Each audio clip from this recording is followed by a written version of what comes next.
The Suncoast has some of the highest rates of opioid abuse per capita in the entire country. That's why the city of Sarasota is one of the first communities in the state to file suit against the makers and sellers of opioids. ABC 7's Ray Collins tells us what the city is trying to accomplish.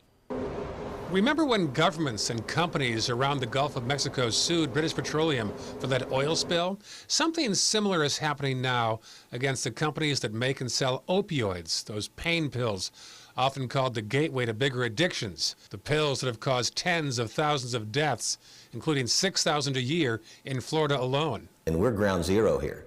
We are at the highest rate of death per capita, 25 per year in this region, Southwest Florida, Sarasota, Manatee County. Sarasota Attorney Bill Robertson says the problem has gotten so bad in Sarasota County, the medical examiner needs help with all the extra bodies he's now handling. They asked for $300,000 to increase the budget at the medical examiner's office to handle the increased pressure of autopsies. And that's why the city of Sarasota has chosen Robertson to take part in major litigation against both the manufacturers and the distributors of opioids.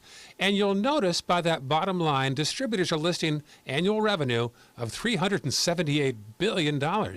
Some 200 litigants have joined together in a case where billions are at stake. But we'll be representing the city of Sarasota in connection with their individual claim against all of these manufacturers and distributors to try to recoup the damages that the city has incurred in the expense for first responders. The Narcan, for example, is $300 a shot.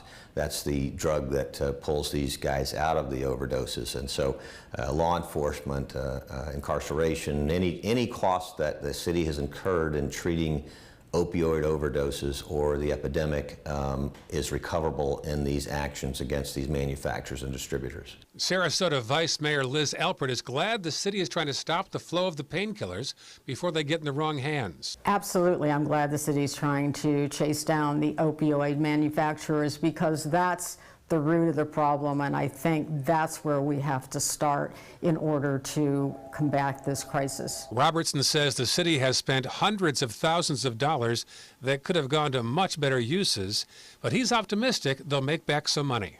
I absolutely think that for the first time in history that these manufacturers will be held accountable. The MDL and the parties involved, the plaintiffs' counsel that are handling this all over the country, are some of the best in the world, and they've already filed individual suits previously and gotten verdicts against them on behalf of individuals. And so I think that there's a great chance that there'll be a significant recovery for the city of Sarasota, as well as other municipalities that have been damaged by this crisis. Robertson must believe he'll be successful. He only gets paid if he wins. In Sarasota, Ray Collins, ABC 7, your Suncoast News.